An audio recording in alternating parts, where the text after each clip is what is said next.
to the Athletes in Motion podcast, From Race to Recovery, with your hosts, Tom Riegel and Kenny Bailey.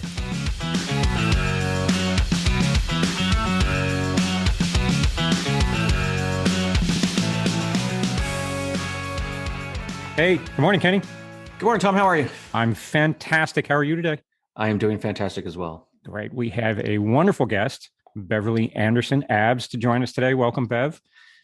Hey, thank you. It's good to be here. Glad to have you on here. Super excited to have you. Beverly is an environmental scientist who happens to like to run a little bit.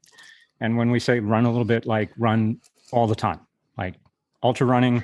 If you know anything about ultra running, you've heard of Beverly, and she's amazing. She's got quite a long resume of races that she's completed. So we're excited to have you on here and talk about this. We want to talk about the mindset, along with the Vol State race that you just completed about, a month? Was it June? This is being recorded in August. So you just finished that one. So we're excited about that as well. So welcome, Beverly. Give us some background. Tell us about yourself. How did you get into this ultra running thing from the environmental science side of things? It's many, many years ago. I was always into run various athletic things throughout school. And then when I got out of school, I went to travel around Australia, and I did that on a bike. So that got me into doing long distance stuff and, like spending a day out doing things. And when I came back and moved to San Diego, into bike racing, and eventually with my husband got into adventure racing, Nice. Not really super excited about running long distances at a point, but as we got more into adventure racing, we started thinking in order to be really competitive, we needed to be able to run a lot. So we started doing 50Ks and 50 milers as training for the adventure races. And then eventually just dropped the adventure racing and moved fully into the ultras. And that's where I've been since the early 2000s. So pretty close to 20 years of just running a lot. Outstanding. A lot, yes. Yeah, a lot. How, so 20 years of that, I mean, is it always a new adventure when you come in now? Is it a different tactic? I mean, you've tackled distances that are quite extraordinary, right? Everything from an adorable 50K to up to several hundred miles. What keeps that fire going on continuing to kind of want to push yourself? I try to not ever get down into training in a certain way. I consider what I do my fun. My running is fun for me. So as long as I'm keeping it fun and doing different things all the time, it just never really gets old. And if it does get old, if it starts feeling like a job, I just stop for a little while. I'll go back, I'll do some mountain bike races, I'll spend time climbing mountains, I'll just do other things. And eventually my body will come back and say, you want to run again. And it gets exciting again. So it's just, for me, it's all about just keeping it fun and doing different things. And, it's a good thing to do. It gets me outside. Is nasty and ugly, I don't do it. So do you follow specific training programs? Do you work with a coach, or what is it that, how do you set this up? Because it seems like you do quite a few races a year. And I know some people just race instead of train, and then other people love to train. What is it for you that kind of blends that back and forth? I have rarely followed specific training plans. Times when I've been focusing on a marathon, but for ultras, it's just do what feels good, and if it doesn't feel good, don't do it. Nice. I never had a coach. Consider myself uncoachable. So,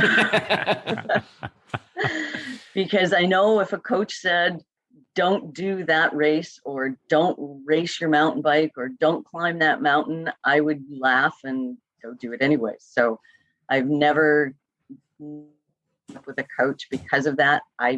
Not to say I don't listen to coaches. If somebody says something that I think is useful information that I hadn't really thought about, yes, I will take that into consideration and possibly change what I'm doing based on that.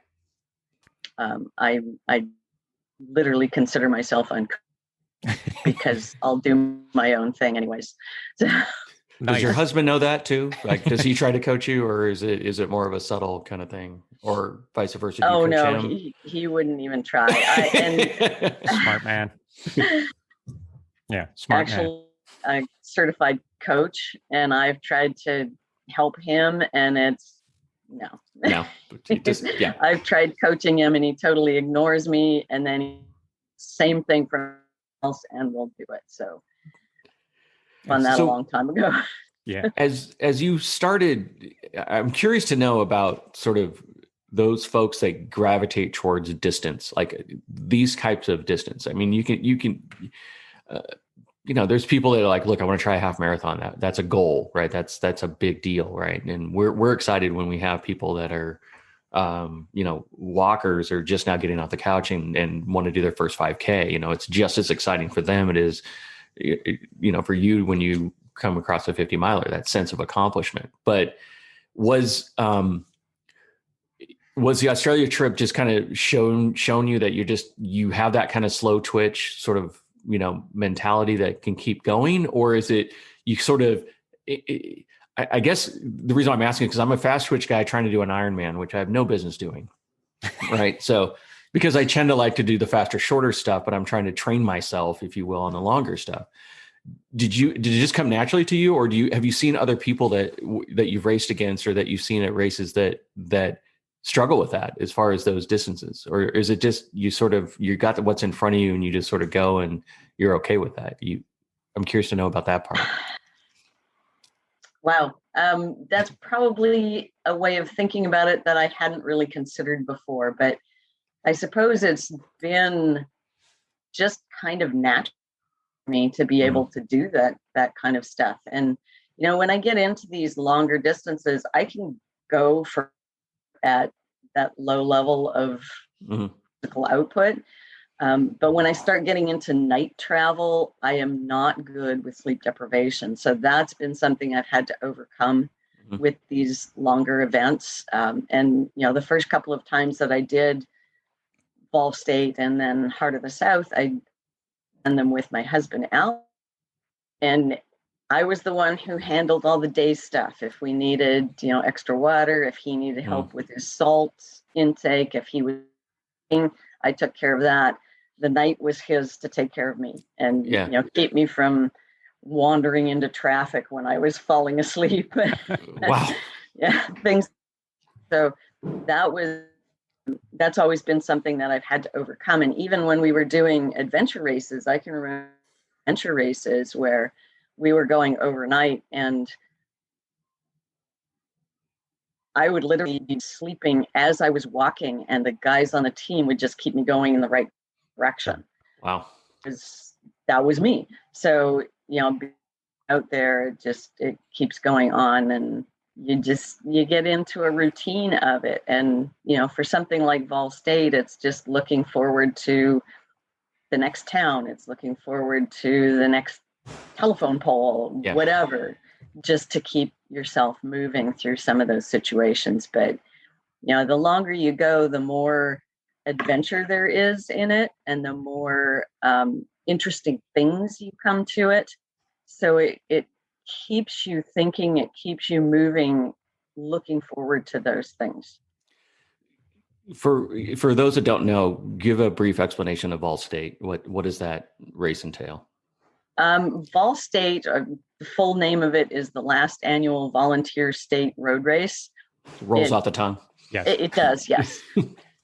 It's a race that goes essentially across Tennessee. It starts in the northwest corner of Tennessee and cuts down through the middle to end up more or less in the southeast corner where Georgia, Alabama, and Tennessee meet at that point. So it's 314 miles.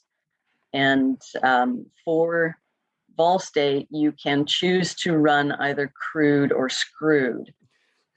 Crewed, you can have any number of people driving along, stopping, giving you water, washing your feet, whatever they want to do for you. If you race uncrewed or screwed, you have nothing. You're on your own. You get food and water at mini marts. There are a number of people along the course who will put out coolers for runners with Gatorade and snacks and things, but you're completely on your own to cover that 314 miles. So it's a pretty big undertaking. Yeah. The people who are racing it are doing it in like 3 to 5 days. There's a 10 off. So if you look at it as just an adventure, there are people who do their 32 miles a day and get a hotel, and they turn it into literally a vacation on foot. Yeah. And it's a pretty cool way to see a really cool, and the people of Tennessee are amazing. That's neat. Nice. So which one did you do? Did you do the crewed or the screwed? I have done in every iteration that I've done. Nice. And which one did you prefer? I'm sorry. Which one did you prefer? Or is it just a different challenge, I guess? For which one did I prefer of what? Oh, I'm sorry. I thought, did you do both screwed and crewed? No. I have always done screwed. Sorry. Really? Okay. I'm sorry. The video, the audio cut out. So you just find random. That's fascinating. So is there so this is out of the mind of Lazarus Lake, right? The race director who's Barkley Marathon's fame and Dog's big backyard ultra. So this is of his brilliant, very disturbed mind of some of the exciting things that he puts out there as these things. So you get a route map beforehand, right? You get at least a general direction you need to go. I know the south, the one in the south that is not, you don't know until the day of, but this one, I think you get a full map ahead of time. That's correct. Yes. Okay. For Vol State, the course is the same and has been the same for, I think, 7 or 8 years. Okay. So you know the course, you know where the various towns are. You really know where the major roads are going to be set up. There's a few that coolers will just pop up because somebody's heard about it and they want to help out. Yeah.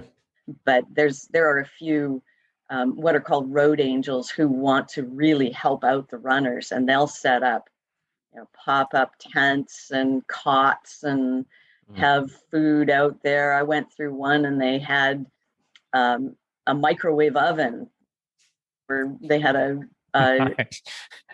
An extension cord going into their kitchen.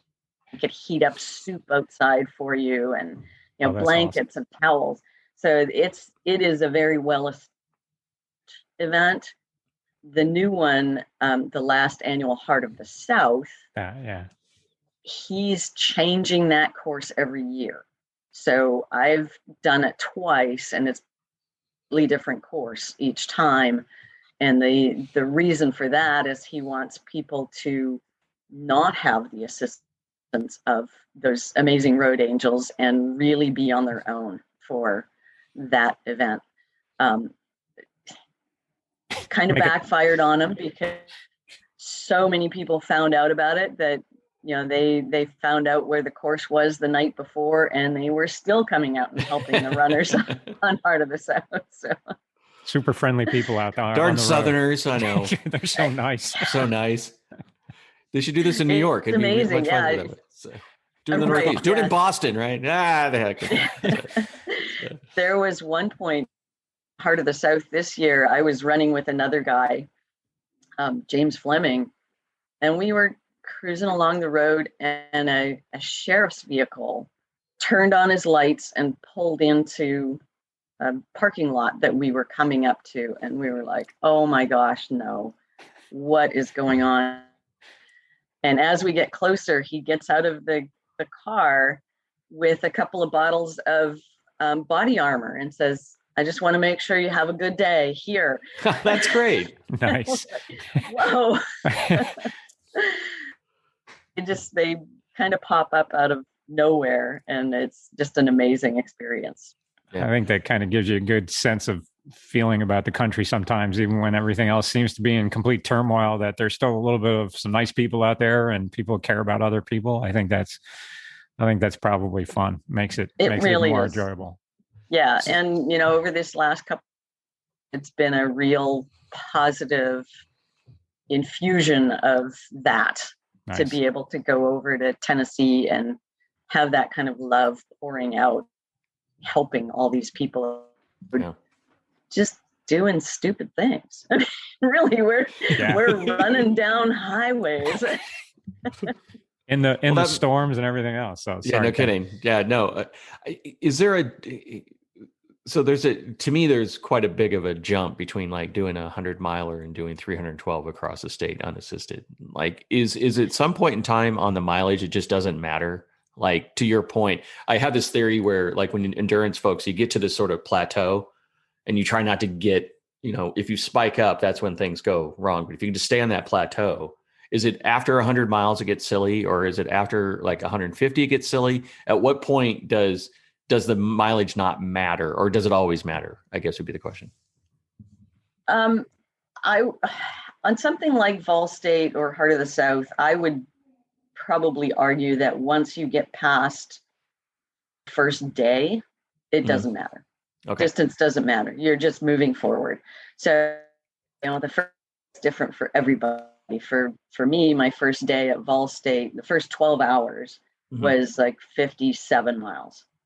So once I got past that, it's just continuing to move and keep going and, look for whatever's coming up next. And, with Vol State and more so with Heart of the South, because nothing is open in Tennessee after like 8:00.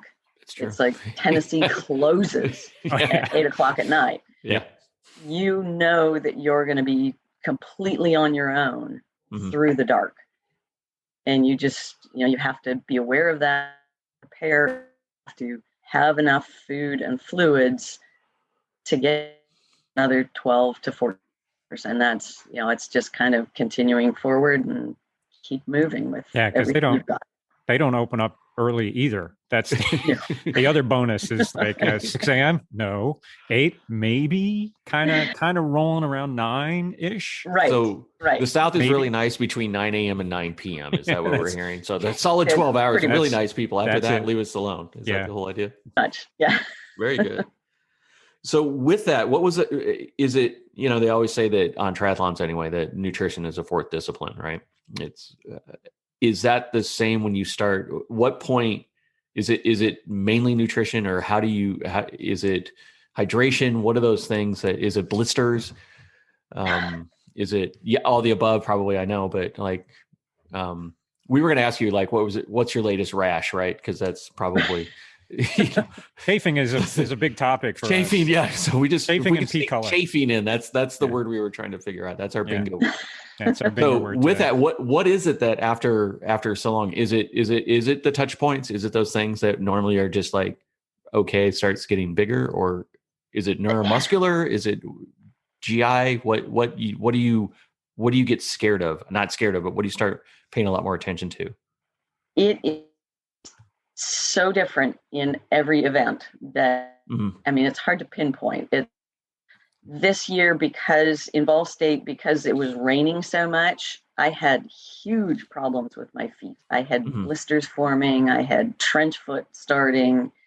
For me, it was all about where can I stop next and buy new socks, because I needed dry socks constantly. Where can I stop where I'm out of the rain and I can take my socks and shoes off and try to dry my feet out so that I'm starting over again? That is something I've not experienced in any of the other of these events that I've done. So that was big for me this year. The food, you pretty much, because you're totally reliant on mini marts, you pretty much just have to tell your, even if I don't feel like eating need the nutrients. I need in my system. So it's, whatever you can get hold of. And 2 years ago, we did Ball State. The big thing was chicken biscuits. We could get chicken biscuits anywhere. Nice. And they were great. Great. And it's just, need the food to eat this. This year, I really had trouble finding chicken biscuits. Really? So, yeah, I don't know what it was. So it was, I had to find something else. And it turned out that corn dogs are good. That is. Any calorie is a good calorie at that point. So it doesn't matter. Any calorie is a good and calorie. corn dogs, just shovel it in and keep going. Yeah. I was going to say nothing like a mini mart breakfast burrito to get your day going. Right. So that'll work too. So, that's funny. One thing I've never done is go somewhere where I have to order food, like places. A lot of people will stop and, they'll get McDonald's or whatever. Never done that. If I can't just pick it up off of a mini mart shelf or roller thingy, I'm not doing it. So if it's not sitting under a heat lamp for a couple of hours beforehand, it's not your thing. It's just, you must have the stomach of like a rock or something, it's because amazing. my GI system would absolutely well, and that, me, that's something that you have to be prepared to deal with. I actually had a struggle this year, almost 24 hours. I'd stopped and I got a chicken and cheese chimichanga at Fat Man. And just none of that is good. Name of the place. That is the name of the place. I'm gonna track that down. It was so much grease that my system just couldn't handle anything else. And it was close to 24 hours before I could eat anything again. So it was just keeping my movement at that slightly low level that it didn't get my stomach really upset. Yeah. And, there was a section where it was like a 6-mile downhill that I was trying to jog, and I would be able to go for about 5 minutes and then just have to stop, and felt like I was up, and then that would pass and I could jog another 5 minutes. And you just kind of try to get at that low level where you can keep moving. Yeah. Yeah. And, when you're there, you're kind of hoping that you actually will throw up and get that out of your system. Yeah. Yeah. But it just never happened. Yeah. I try to explain that to people, that if you're getting to a point where you're nauseous in a long race and you're doing stuff, just throw up. Just make yourself throw up. You'll feel so much better. It means get rid of that. Start fresh, right? A little bit of water, and then you can eat again. Be perfect. So. Yep. Exactly. Yeah. So I think that the question that I always have about the distance stuff is when you're some people, when they get to a spot that's difficult, like a GI issue or other issues, are like, okay, that's it. My day's done. But somehow I think, Tom does Ultraman, you're doing big, long distances. There's going to be sort of a valley of death, right? There's going to be a spot, and it almost like you have confidence in knowing that you can there's going to be another side to it. How do you, it sounds good, but when you're in the middle of it, I know I'm in the middle of issues when I'm on a bike, I just want to shut down and go, okay, that's enough. I'm going to live to fight another day. How do you get through? I mean, what's that mentality to get through that? And how do you distinguish between, okay, this is a phase and this isn't? And I'll just give you an example. Just read, I think Tom and I were talking about it earlier, Tim O'Donnell had a heart attack in the middle of his bike portion on an Ironman, on a triathlon. 300 watts. He had a heart attack and he finished 11th overall. I mean, that's insane. And not a minor heart attack, like the Widowmaker, a heart attack, like massive heart attack. And he's like, wow, that hurts, but I got to finish the bike and get on the run. Right. So how do you distinguish, how do you get through it? And then, or what do you tell yourself? And then, at what point do you go, okay, that's not going to work? How do you draw that line, I guess? I might have drawn that line at a heart attack. Fine. Really? Are you committed, Bev? Are you committed? I suppose if it was just a little one, I might have continued. But there are some things that are going to be just a phase. And I will tend to try to work my way through those things. So the stomach issues, when you still have 2 days to go, 2.5 days to go, you know that that's going to pass. It would be, if it were a stomach issue like I had in a 50 miler, that might have been a different case because that wouldn't have passed. Although I would probably think, it's going to suck, but I'm going to be done here shortly. If something happens that I am pretty sure if I continue, I'm going to mess myself up for a long time afterwards, like an injury, a torn muscle, things like that, I will err on the side of caution.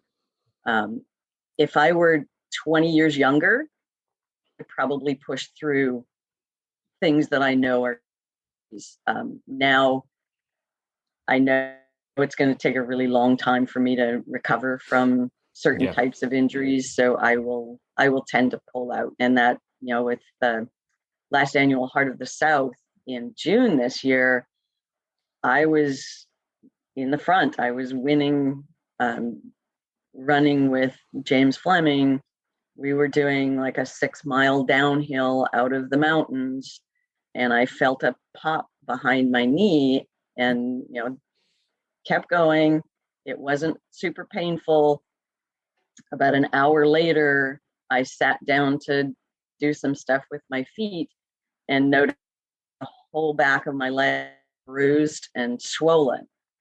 And I started thinking back and I thought, okay, that pop meant something to me, and this is a bad thing. So I made the decision to not push that to a point that it might tear and I wouldn't be able to recover from it. And I dropped out of Heart of the South. And, I came back, I got to the doctor. It had torn part of the insertion of my hamstring. Most of the swelling was Baker's cyst that had developed because of the tear. So they drained that, they dealt with that. And the doctor said, there's not a lot else we can do. Just keep it warm so that the blood doesn't clot up around the muscles, and, start doing massages, keep the blood moving. Yeah. And I said, so would it be for me to go back and do another 300 miles in 3 weeks? And his response was, well, I probably wouldn't, but then I wouldn't have done it to begin with. So, as long as you take it easy and don't do any explosive motions that are going to continue to tear the hamstring, I don't see that there's any reason why you just. So that was something always in the back of my mind for Vol State is, and when you're running 300 miles, you're not really going to be doing explosive motions. Yeah. I'm not going to be sprinting. So I figure this is good. Yeah. So, I went back knowing that I had an injury and I needed to be a little more cautious, but I had, for Heart of the South, I chose to not push it. Yeah. So it's, it's balancing. What do you think you can get through and what do you think might mess you up badly? Yeah. So when you're doing this, so the mindset, you're a scientist, do you approach your training, your racing, running, endurance with kind of that science mindset of checking the boxes, what's working, what's not working, and having a really good sense of what your body can and can't do? Is that kind of the approach you take to it? Pretty much. As a scientist, my running is to get me away from my job. So I try not to put too much thought into the running stuff. And, I've been watching Bob Hearn, who won Vol State, and looking at the stuff that he's posting. And he spends hours and hours just downloading his data and going over his data and, preparing spreadsheets for splits and it's, and that's cool. And if this were my job, I would probably do, but for me, the running is to for my job, so I try not to do that kind of stuff. Yeah. But pointed out, do I go over my body? Do I check in with myself? Yes, absolutely. My initial education was not in environmental science. It was in essentially kinesiology and functional morphology. Oh, okay. So I am well aware of what my body should be doing. And if things are going wrong, I know what's going wrong and how to take care of it. So do fall back on that and just sort of check in with my systems constantly as I'm going. And that's something that everyone should do. You might not have that kind of background, but check in with yourself. And if you're running, a 5 or a 10K or a 100 miler, constantly check in and ask yourself, could my body keep doing this for X amount that I have left? And if your answer is no, then you might want to back off a little bit. Yeah. But it's about being aware of what your system can do and using it to its fullest. Yeah. You noted here that you suffered from overtraining syndrome. If you can give us a little kind of description of that, and how did you know you were doing that, or did someone have to tell you, like, look, how did that come about, and how did it manifest itself, and then how did you get out of it? Let's do the arc, shall we? Yeah. That was one of those periods where I was actually sort of following a training plan recently. Yes. And what happened with that is I had signed up to run the California International Marathon in December of 2020. It got canceled because of COVID, but they put out a training program to build up, and then they were doing it as a virtual, so you could still be involved in all this. So I figured, okay, whatever. I'm signed up for it. I'll do the virtual and I'll follow their training plan. So I did actually lock myself into the training plan, which was not a bad training plan. It had building up your long runs over the weeks and doing certain things during the weekdays and whatnot. But I didn't give myself those breaks. I didn't say, I don't feel like running, I'm going to go for a mountain bike ride. I don't feel like running, I'm going to go climb a mountain. I didn't allow for that. Ended up, I think it was, like 12 or 14 weeks. And all I did was follow this training plan. And I knew as I was getting the end of it, the long runs were getting up like 18 and 21 miles. And those were each weekend. And I started, as I was getting to that point, I started recognizing that the runs were getting harder than they should be. My resting heart rate wasn't coming back down to what it should be. And just those little signs that I know I should be paying attention to, but I was on this training plan. Yeah. Follow the training plan. Right. Yeah. So I just kept going, and I did those last couple, and just, I did the 18-mile and was destroyed 2 days. And then I did the 21-mile and again was destroyed for a couple of days. And I thought, okay, I got to do the marathon. It's next week. I'm just going to get it done with. And I went out and started going, and I got to like about my mile 12, and I had to stop and walk. I had 0.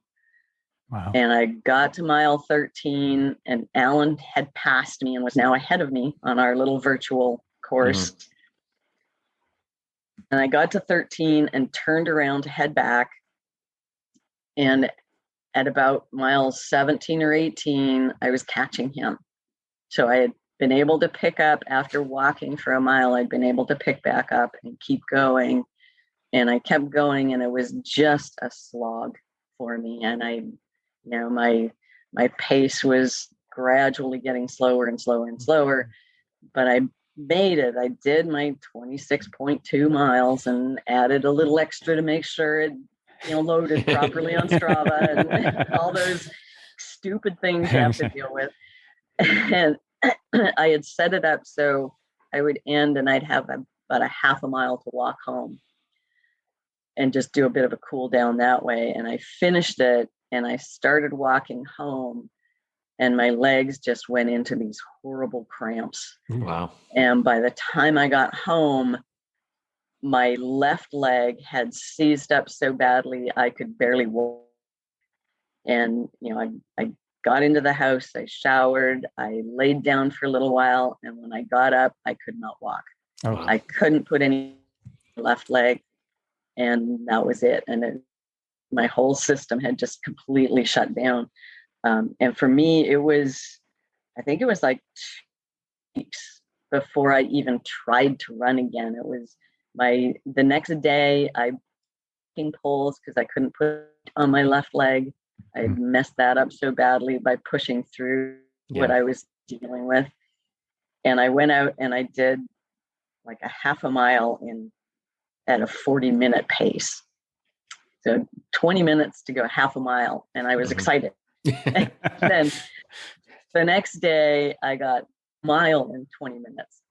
And then it was just like clawing my way back. What can I walk? How can I pick up my walking? And I think it was literally 2 weeks. And I started doing 5-minute walk, 1-minute run, and just started building up from that. But I really dug a hole pushing through and trying to follow that training plan. So did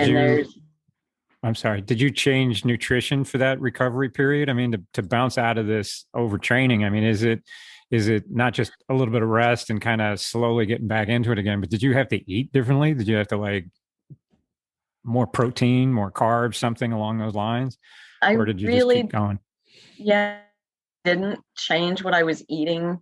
I eat a fairly high protein diet, and it's chicken and fish and things like that. Clean diet, and then a lot of vegetables. So I really didn't change that. I did start drinking a lot more than I normally do. I'm water, electrolytes, drinking. I tend to stay in a slightly dehydrated state because I have to go to the bathroom a lot. So during the day I just don't drink because I don't want to be going back and forth constantly.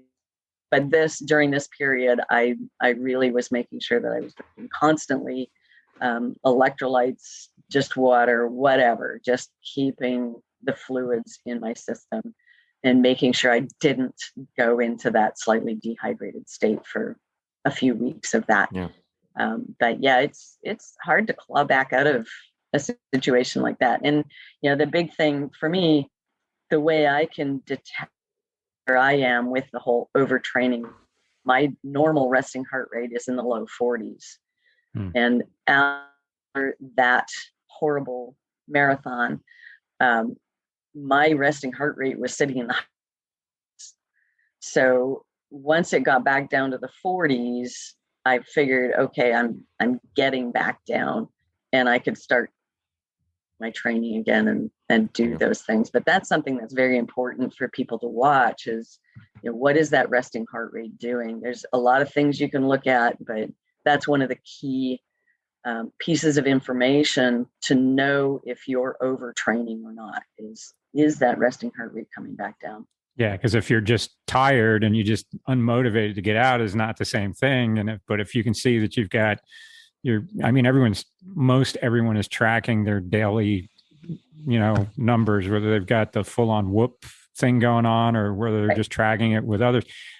You should have at least a base idea of what your resting heart rate is. And if it's 20 beats higher and it won't go down, then that's something to look at. But I would say most people probably don't even get close to that, but it is something to keep an eye on. I mean, it's just, and I think as you pointed out, if you don't feel good, if you're not doing that, not to push through that, especially in your training as you're going along, just because you want to stay on that training program. I think it's huge to know that. I know as I'm getting older. I'm 2 feet firmly on the other side of the second half century. I'm enjoying this part of it, but I also know that I take more rest days than I used to. It's just my body will go, and then I just know I just need a day off, and I'll just do something easy. I'll take a walk. I'll do something else, and just to and I bounce back faster and I get stronger. But anytime I try to push through these training plans where I'm 14 days in a row before I get a rest day, or even 7 days in a row before I get a rest day, it doesn't work anymore. Right. Yeah, it's just not there. And I'm still getting stronger. And I'm able to go longer distances and all of that. But I think that's a key component of knowing your body and kind of watching those things. Yeah, I'd say absolutely. That's something that people really need to pay more attention to. I see people posting all the time, but I feel unmotivated, I'm tired, I'm dragging. Should I go out and do my run? And everyone's coming on, go and run, you'll feel better. And I'll go on and say, no. No. If you depends. feel that awful, just take a day off. Yeah. It doesn't do you any good to push through feeling awful. And there's a fine line, because there are some days where, you don't want to go for a run, but once you get out there, you do feel better. Those days, and after 20 years of doing this, if I feel awful and shouldn't be running, I know, and I just don't run. I think and that's the beautiful irony, I think, with ultra distance folks. Like, on the one hand, during a training session, if you feel awful, you just need to stop. And then in the middle of the fight, if you will, you feel awful and you have to just push through it, right? To the point. So it's a weird sort of irony that goes along. When you approach these now, right? You're I think you're over 50, right? I believe, right? A ways. Okay. So how do you approach it? Do you approach it differently now than you did 15 years ago? Is it the same, but just a little bit to Tom's point? Do you just take a little more rest days? Or when you approach a race, have you had to change sort of the way you've done it? Or have you just gotten a lot smarter so you know sort of what to expect? Probably both, right? Probably a little bit of both. I do train very differently than I did, 15, 20 years ago, when we were younger. We would go out for 12-hour training days. Mm-hmm. And I just don't do that anymore. If I feel like I need something that be 12 hours, I'll enter a race, and I'll do it that way, and I'll keep my training sane. Mm-hmm. And do a race for a long training day. But I guess over the years, I've learned to listen to my body a lot better than I used to. 15, 20 years ago, if I felt awful, I would go out and do whatever anyways. And I'd probably do a harder run than I would normally have planned to kind of beat my body into submission, essentially. But now I'm much more likely to say, I don't feel good. Something's going on. Let's just go for a walk, or let's do an easy hike or something like that. So I definitely pay attention to how my body is feeling and don't try to push through some of these really low periods. So, and I don't think people give enough credit to cross training. The fact that you're moving, I mean, anytime I've had an injury and my legs, like where running was kind of hindered, but it was okay to be on the bike is still helping your running. You're not getting the pounding, but you're still getting the motion. You're still getting through that. And I think when you mentioned earlier, it's like, I'm just going to go for a mountain bike ride today, or I'm just going to go for an easy spin on the bike out here, or I'm going to do, people don't realize that it's movement. And I think that's what we've tried to, kind of tell our audience, is that you're an athlete if you're moving. You don't have to be super special. You don't have to do anything else. You just move. If we're active, we're going to be much better off as we get older. That activity is the most important thing, and to kind of balance it in a long-term sense. None of us are making millions of dollars on this. I mean, I'm assuming we're all not making millions of dollars on this.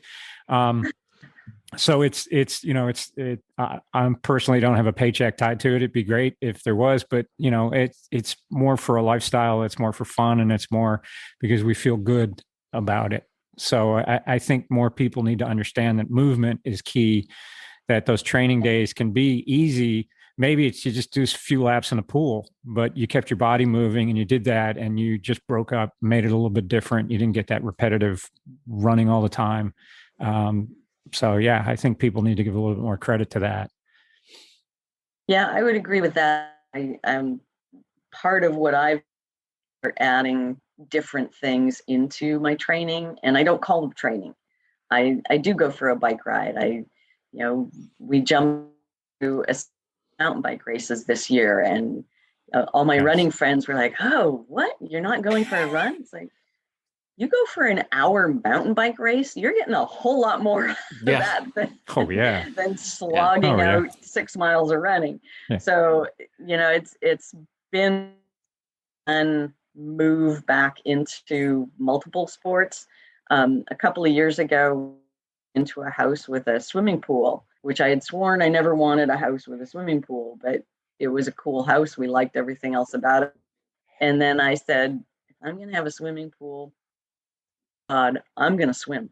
So I started just adding swimming into stuff, and I don't do a lot, not good, but it keeps me, and it's the arms and shoulders better. It's just something different, and it's continuing those movements. And you're absolutely right, Tom, that a lot of people don't kind of stuff enough credit. Just get out and move. Yeah. So, for the folks that are listening, right? So I dabbled in my first 50K last year because I needed an oh shit moment. Like I needed something to slightly scare me to get me out of the kind of that COVID sort of, there's no races. So why do I even need to, why am I putting myself through this training? And by the way, Tim Sorensen's fired since I don't need a training program anymore. So thanks, Tim. Nice knowing you, buddy. See ya. So I just heard news right now, no training program needed. Just go out and do stuff. Thanks. Appreciate that. Sorry, Tim. I didn't tell him that. So Tim, you're fired. So he's going to be listening to this like, oh man, I was supposed to help her. So for those people that are interested in doing that, is there a couple of things that I know you've been doing this for a while? I mean, reach back to like when you were new and it was exciting and all that sort of stuff. Is there a couple of things that people need to be aware of? Are there a couple of stuff that's non-obvious as people start ramping into really big miles like that? Is it just do more of what you're doing instead of doing 8, do 18, or does fuel become more important? What are those things that people, as they start increasing, is it, rash prevention? Is it, what wisdom would you impart on folks that are saying, okay, I want to make that leap to a 50K or a 50 miler? Having never had a rash, I'm going to have to veer away from that. That is no way. That doesn't even, I got a rash the other day just from walking. No kidding. It's wetter here. I don't know. It's a lot more wet here. Everyone talks about chafing and rashing, and it's like, what are you talking about? How is this happening? Awesome. Oh my God, that's awesome. And having said that, doing Vol State and these other things, I have had chafing from the packs. Yeah. So there has been that, but other than that, that's an issue I've never had to deal with. Yeah. So I can't really respond to that. But I would say the big thing is just to be aware of your body, really pay attention to what's going on. If there's something that doesn't feel right, figure out what it is and figure out how to correct it early. For blisters, typically I don't get blisters, but as I mentioned, with the wet that we had at Vol State, my feet were a mess. Figure out what you need to do. There's all kinds of books that teach how to tape for blisters and what to do for blisters. If you're getting into running and you get blisters at 10 miles and you want to go to 50 miles, think about what you can do proactively. Tape, figure out how to deal with those blisters. For upping mileage, just be careful. Again, pay attention to what your body's doing. I tend to not go into really high miles. Like I said, if I want high miles, I'll race rather than train. I'm kind of different. A lot of people are saying, oh, I just love running. If I could never train and just race and do as well as I do, I would do that, because it's the racing that keeps me going. And for me, I always need that carrot out there. I need something to be training for. But if you're just going out to train, do it smart. Build your miles slowly. Don't be that person who says, oh, I can run 10 miles. I'm going to go and do 18. Yeah. You're very likely to hurt yourself. So, build those slowly, take care. You don't have to do 300-mile runs. Do what you enjoy. Don't just keep pushing. I'm seeing it over and over again in social media, how people just keep pushing to the next level. And I don't know that many of them are really enjoying what they're doing. They're just, they see it out there and they see other people talking about it and they feel like they have to jump on that. Do what you enjoy and just have fun doing it. And do you have like I think one of my biggest problems is like, I'm getting ready for Ironman California. Right. And I'm like, my goal is always just finish. Right. Hey, just have a good race, feel good when you get across the line, but I want to make sure I do it in, 12 hours and, make sure under, if I had 11 in it, that'd be awesome. Right. Yeah. But you know what? I'm just there to finish. Right. I'm just there to do that. But if I can just and I'm horrible like that. Right. I have this internal thing. Like if I'm not going fast enough, I mean, that's one of the biggest problems with the swim is I get frustrated because I think I'm the slowest one in the water and I should be going faster. Whatever speed I'm going, it's not fast enough. When you show up to these events, do you have an expectation in your head? Like you've been very successful. So, well, two questions on this one. When you show up, do you have an expectation on, I want to finish at this time, or does the course and your body tell you what it's going to be? That's question one. And then I guess the second question would be, when you do show up, do you look around and go, oh yeah, I got this? Like, you just like, do you see the other competitors and go, I mean, cause you're at a point now where it's just like, there's a handful of people. Do you just look around and go, yeah, this one's mine. I got it. I'm sure the other competitors are the same way. They look at her like, oh, Bev's here. Great. Awesome. So who's for second? Okay. So, great. Awesome. Great. Look, Bev made it. That's awesome. I've actually heard say that when they see me show. I bet. Yep, absolutely. It's a great community, until the race starts, and then it's like, oh, great. Right. As far as what I expect to do, I try not to put super high expectations on myself because I just never know. Yeah. You don't know if you're going to twist an ankle or have stomach problems or whatever. There's always in the back of my mind, there's always like to, but I almost never will voice that. Yeah. There was a 50K years ago that my goal was a course record, and I absolutely would not say that out loud. Mm-hmm. And I got to like the second last aid station and everyone was like, oh my God, you've got the course record. This is awesome. Just, 8 miles to go or whatever it was. And I left that aid station. I was like, I cannot let that come out. I cannot do that. And, I immediately went up onto this ridge line that we had to run. And there was like 40-mile-an-hour headwind. Okay. See what happens. That's the end of everything. Yeah, there goes the course record. Yeah. Bye. Yeah. So, and consequently, I missed the course record by like 5 minutes or 4 minutes or something. And so, I always try to keep myself humble about what's going to happen out there. Mm-hmm. And I don't think I have ever come out and said I will do this because I just don't know. Mm-hmm. I don't know if I answered your question. You did. I think, well, there's a goal to finish, right? Which is more important than to finish. Like there's some competitors, and I'm one of them. And it's like, hey, if I'm not going to go at, like, I'll be, even if it's a 40-mile-an-hour wind, like somehow I'll be disappointed because I had this thing in my head where I'm not going to hit it. And now this is no longer fun. It's right. Well, what does it matter anymore? I'm not going to hit this anyway, where you're not enjoying the journey. And I think what I'm hearing is finishing is far and away the most important thing to do. And I'm going to get that done. If I can finish with a course record, that's awesome. And if I'm feeling good and the weather's allowing me to do that, my body's allowing me to do that, yeah, go for it. But also be comfortable with the fact that that's not going to be the case on all races. It's not. To your point, you had to walk a mile on a marathon, which is, because your body was shutting down, but just accept what it is. Would you agree with that? I think. Yeah, I think you put it way better than I did. Oh, okay. Well, so thank you. Sure. Let me write that down. But yeah.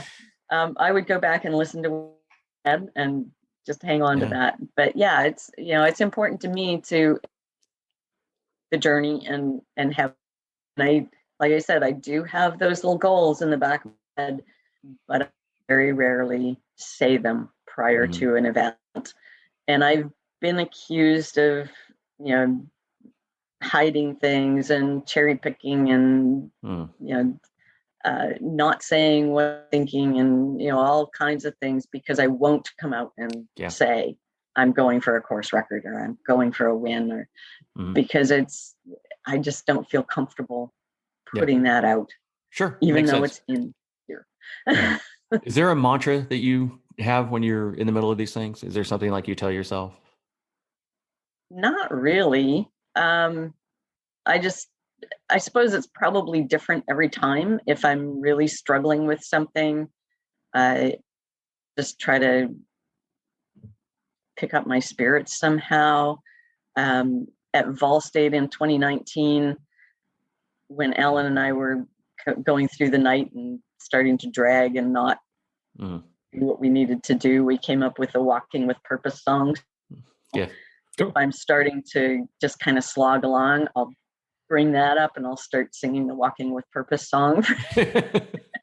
Nice. Things like that. And then, for something where I'm trying to hold a pace, like doing a marathon or a half marathon or whatever, the thing that I always pull up is a line from Born to Run, the book Born to Run, where he said, "Run light, fast will follow."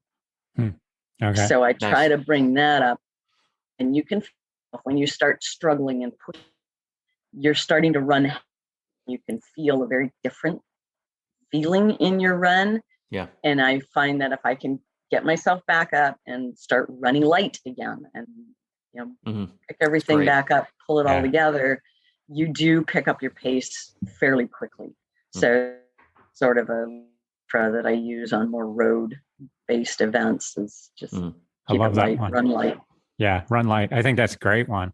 That's good. Ice cold beer is another one I like to throw in my head. Ice cold beer's coming. Ice cold beer's coming. There you go. Yeah. Was corn dogs the thing? Like, I can't wait for my next corn dog. Like, oh yeah, 8 miles, I get a sweet corn dog. Yeah, no. All right. Nobody looks forward to a corn dog, I don't think. I was surprised at how good it tasted. I haven't real wiener in probably 10 years. Yeah. And it tasted so good. And it's a hot dog. It's half digested already for you. Yeah. So it just went down and the system used it and ready to go. Yeah. I did a double century and I remember, I think 140 miles into that bike ride, someone handed us cup of noodles and it was absolute. I'm looking around at strangers going, have you tried the cup of noodles? These are fantastic. Yeah. Like, have you tried these? I mean, I wouldn't eat that on a bet in a normal circumstances. And suddenly I'm just like, oh my gosh. Yeah. Just the saltiness of the broth. The sublime taste. It's so funny how it's not a bagel and a banana and it's like, real food almost. So yeah, and cup of noodles are great. I mean, those are fantastic. Salt hit you could possibly get. Exactly. So much salt. It's fantastic. The first Ironman I did at Lake Placid when they broke out the broth, the beef broth, was like, it was most amazing. And I talked to someone else who was like, I didn't get beef broth. I was like, well, I'm a lot slower than you. You just have to be out there a lot longer. When it starts cooling off in the evening, they break out the broth.